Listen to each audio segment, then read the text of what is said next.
कहीं आप उदासी को डिप्रेशन समझकर दवाइयों पर दवाइयां तो नहीं खाते जा रहे हैं। उदासी और डिप्रेशन के बीच के अंतर को लेकर आम लोग ही नहीं बल्कि कई बार तो बहुत विशेषज्ञ भी कंफ्यूज हो जाते हैं।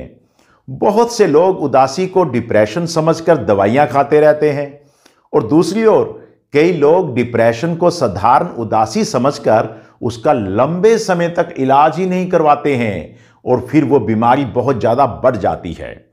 कई बार जब कोई उदास होता है तो घर के लोग या यार दोस्त कहने लग जाते हैं, बस इसे भूल जाओ, आगे बढ़ो, ये कुछ नहीं है, ये बेकार की चीज है।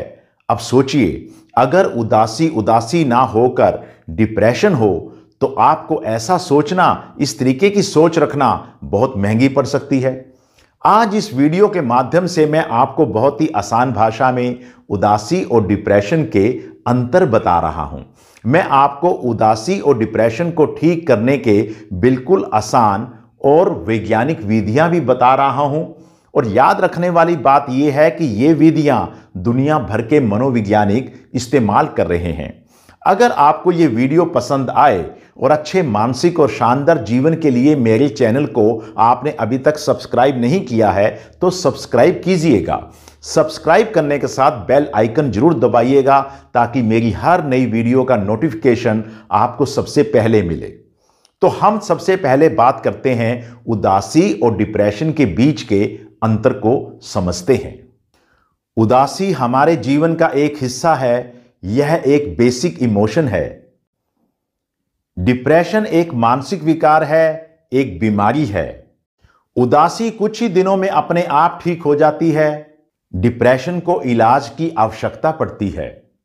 उदासी में मूड बस इतना सा लो होता है कि व्यक्ति बीच बीच में आराम और एंजॉय भी कर सकता है। डिप्रेशन में लो मूड की इतनी मात्रा आ जाती है कि व्यक्ति ज्यादातर समय निराश रहने लग जाता है। उदासी होने के बावजूद भी व्यक्ति अपने लक्ष्यों और रिश्तों से जुड़ा रहता है। डिप्रेशन में व्यक्ति अपने लक्ष्यों और रिश्तों में रुचि लेना बंद कर देता है। उदासी में सोचने का ढंग लगभग सामान्य रहता है। डिप्रेशन में निर्णय लेने, ध्यान लगाने और मेमोरी संबंधी समस्याएं आने लग जाती हैं। जीवन में कोई अच्छी घटना घटित होने पर उदासी कम हो जाती है या खत्म हो जाती है। जीवन में घटित होने वाली कोई अच्छी घटना भी डिप्रेशन पर कोई विशेष प्रभाव नहीं डालती है। उदासी में कोई शारीरिक समस्या आमतौर से पैदा नहीं होती है। डिप्रेशन में सर दर्द, शरीर में दर्द, थकान, लो एनर्जी जैसी शारीरिक समस्याएं भी देखी जाती है। उदासी आमतौर से सिर्फ भावात्मक स्तर पर रहती है। डिप्रेशन का विस्तार भूख, नींद, दूसरी कई समस्याओं तक हो जाता है।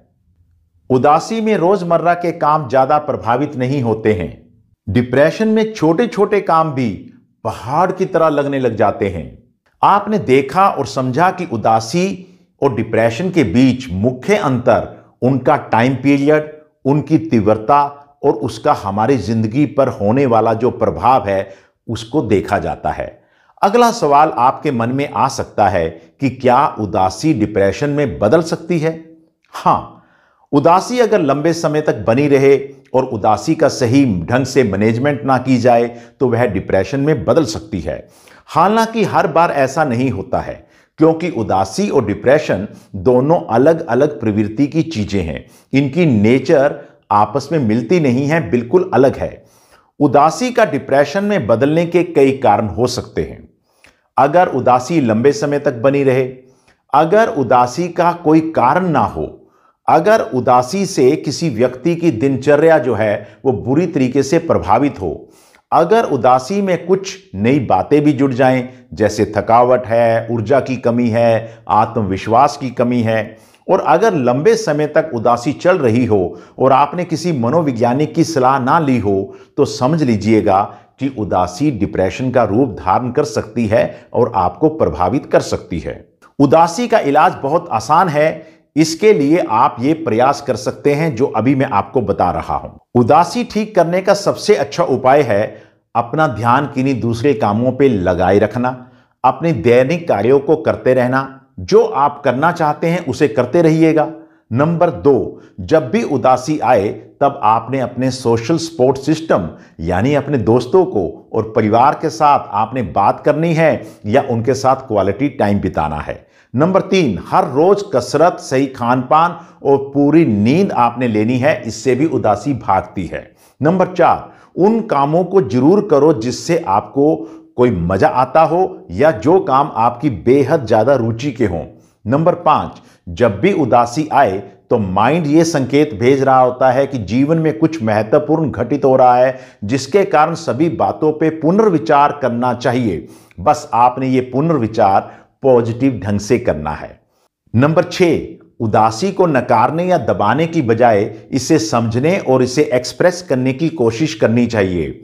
अगर उदासी लंबे समय तक चलती जा रही है और वह आपके जीवन में किसी प्रकार की समस्याएं खड़ी कर रही है और आप में किसी प्रकार की कोई शारीरिक समस्याएं भी पैदा हो रही हैं, तब आपको मनोविज्ञानी की सहायता लेनी चाहिए। और अगर यह डिप्रेशन डायग्नोज होता है तो आपको इसका इलाज तुरंत करवाना चाहिए, उसमें आपको देरी नहीं करनी चाहिए। याद रखिएगा कि डिप्रेशन का बहुत अच्छा इलाज उपलब्ध है। डिप्रेशन पर आप मेरी वीडियोस भी देख सकते हैं। इसके लिए आपने खान पान में परिवर्तन करना है, अपनी गट की हेल्थ को अच्छा रखना है। इसको प्रोबायोटिक और प्रीबायोटिक युक्त खाना खाकर आप अच्छा रख सकते हैं। रोशनी में रहने की कोशिश करनी है, कम से कम आधा घंटा एक्सरसाइज अवश्य करनी है और स्वयं को फिजिकली भी आपने सक्रिय रखना है। और सकारात्मक सोच के लिए कॉग्निटिव बिहेवियरल थेरेपी लेनी है। और अगर डिप्रेशन बायोलॉजिकल स्तर पर है तो फिर आपको साइकोलॉजिकल इंटरवेंशन के साथ साथ डॉक्टरों से दवाई भी लेनी चाहिए।